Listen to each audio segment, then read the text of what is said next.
Let's learn to make the slip knot, which is the very basic step of crochet.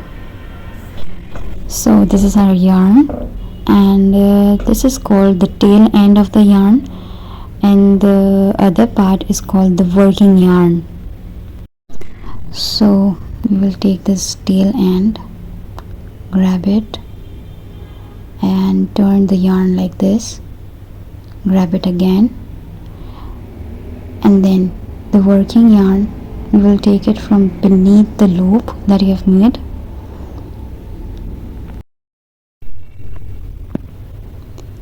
and we will pull this yarn from the center of the loop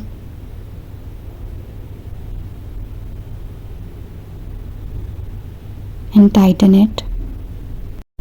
And this is how we make the first slip knot, the very first step of crochet. I hope you find it easy.